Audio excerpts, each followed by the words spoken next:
welcome to today's talk. And of course it's Christmas Eve, so happy Christmas Eve. I wasn't actually going to do a video today, but there's some information that I think is really quite important to inform what we do over the holiday period. Now, before we get to that, let's just look at some information from the Office for National Statistics. So wherever you are, basically this same information is going to apply. It's just that the Office for National Statistics in the UK are fairly proactive and they've collected a lot of data. But in my view, wherever you are, wherever you're watching, you are going to be exposed to Omicron relatively soon. I believe we all are. Now, that could turn out to be very good news, and that's partly what this video is about. But let's look at the data we've got. Office for National Statistics. Data for the 13th of December through to the 19th of December. So this is the most up-to-date information. Now in England, the percentage of people testing positive for coronavirus, had the whole population been tested, 2.83% of the population of England would have tested positive in this time period, 13th to the 19th of December. That's over 1.5 million people in England had COVID during that week. 1 in 35 people. So you can see the nature of the spread here. In London, it was 1 in 20 people had COVID-19 in that week. This is just huge. We're going to show you that in a minute. This is just huge amounts of people being exposed. And it's actually outcompeting the common cold. It's actually being transmitted more quickly than the common cold. So we're all going to be exposed to it. I really don't see any way around that. So London leading the way, 1 in 20. Wales, it was 1 in 45 in that week. Northern Ireland, 1 in 40. Scotland, 1 in 65 in that week. Now, of course, the key thing is, how is this going to translate into hospitalisations and deaths? Because everyone that becomes infected with Omicron, they're going to develop a level of immunity to it. Some people are going to develop high levels of immunity, some people, sadly, lower levels of immunity. But this is generating huge amounts of community immunity. So the question is really, what is the cost of this immunity? Now, here we have, this is the screen I wanted to show you from South Africa. Now, I've just downloaded this from Our World in Data, new daily deaths from COVID-19. So first wave wild type, second wave South Africa beta variant, third wave Delta, fourth wave, here's the deaths. And we're more than a month into this now, so it's looking like the death rate in South Africa is remaining low with Omicron. This is remarkably encouraging so far. And then this is today's data actually for hospitalisations in South Africa. Down slightly, 9.13, just over 9,000 people in hospital diagnosed with SARS coronavirus 2, which in South Africa is all, 98% of that is Omicron.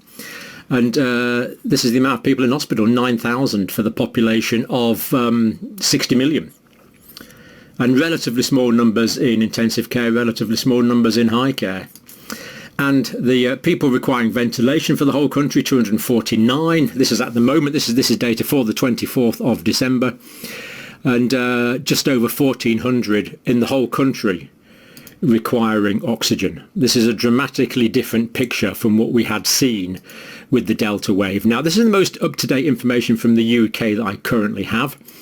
There we go, 300 people in hospital with Omicron. 24 deaths with or from Omicron. We don't know if it's with, we don't know if it's and, we don't know if it's coincidental, we don't know if it's the cause, we just know it's 24 who died within 28 days of a positive diagnosis. But so far in England, 300 people hospitalised.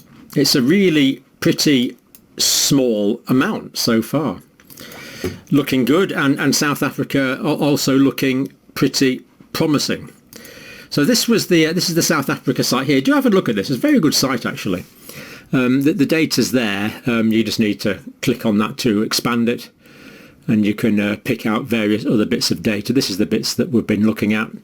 So number of hospitalisations has been rising, but not dramatically so compared to previous waves. Is the key message there. Now, can I give you the next screen now? Probably not. Never mind. Right, so let's go on to look at the data now from... So there are all the references for that. Let's look at Tim Spector now. So he's the next person that we need to talk to about this. And I've just worked out how to do it. So, this is the data from the UK here. Second screen, there we go. And as we see, this is the latest data here. So this is published on a daily basis. So later on today we'll get the update. But that information I've just given you there, the 300 and the 24, was the data for the 23rd of December. Now, Tim Spector, COVID symptom tracker app lead scientist, of course. Omicron. Similar cold type symptoms to Delta in the first few days. So the early features of Omicron are the same as the early features, at least in vaccinated people with Delta. And that is basically a common cold type features. Omicron cases have less loss of the sense of smell and less of the loss of the sense of taste. So basically these can happen. Loss of the sense of smell can happen. Loss of the sense of taste can happen. It's just that it's less common with Omicron. Having 5 or more symptoms less common with Omicron than Delta. So people are tending to have, with Omicron, people are having fewer symptoms than they did with Delta. Now, we don't know this for sure yet, but what Tim Spector's data consistently found was that people who had more clinical features, more different symptoms in the first few days of the illness, of the infection, went on to get more severe disease. So the fact that people are getting less symptoms so far when they develop an infection with Omicron is positive in that it means they are likely to get less severe disease if that trend is continued. So that's fairly promising from that data as well.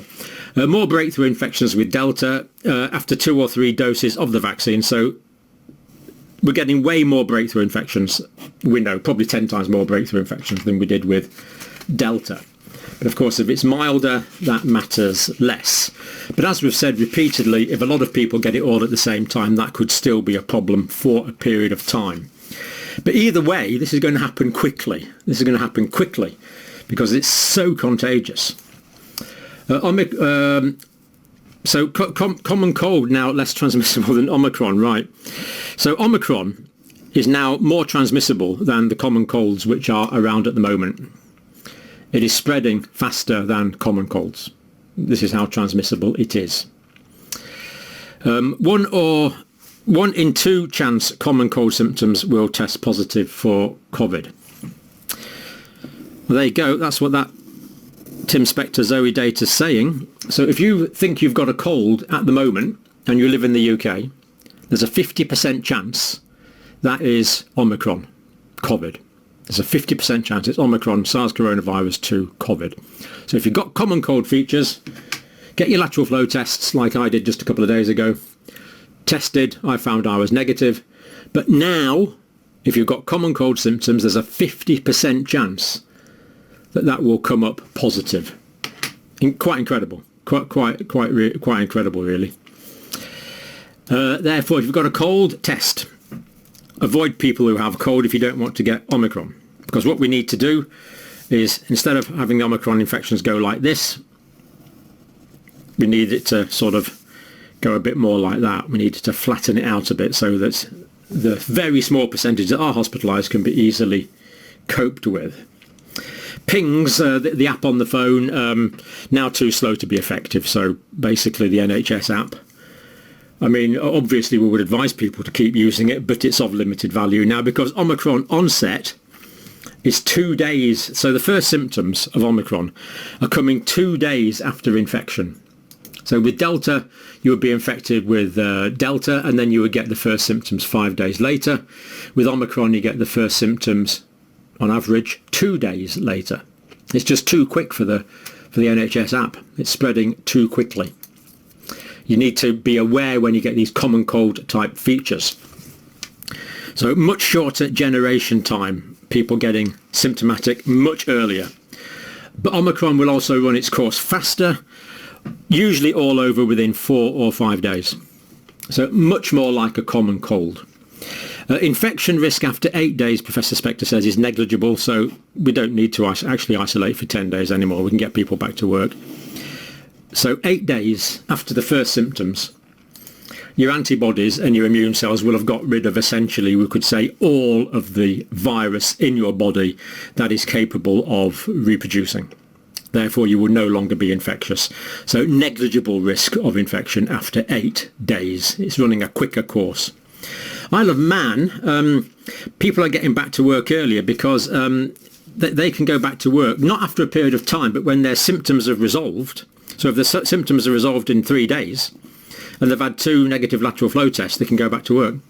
So people could end up just isolating there for 3 or 4 days, as long as they test negative. Now, the most important thing I wanted to tell you there was that if you've got common cold symptoms in the UK at the moment, 50% chance it's COVID. The other thing I wanted to tell you, reinforce really, is the symptoms. Now, this is the Zoe data that Tim Spector and his team have collated from 17,000 Omicron cases. Most common feature is a runny nose. Second most common feature is a headache. Third most common feature is fatigue. Fourth most common feature is sneezing. Fifth most common feature is a sore throat. So you get those things, you think you've got a cold, but for 50% of us who have those symptoms now, in the UK, 50% of us will be COVID positive, SARS coronavirus 2, probably caused by Omicron infection.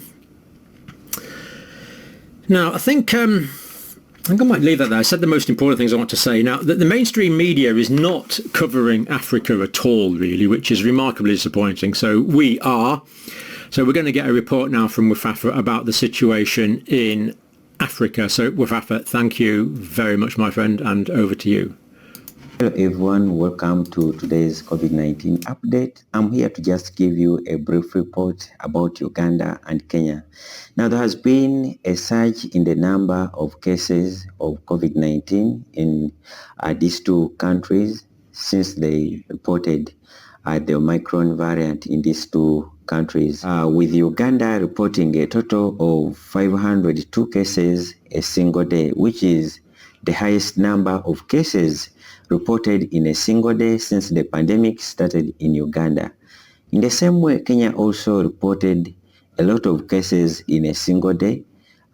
Yesterday, that was about 3,328 cases per single day. Now, in this festive season,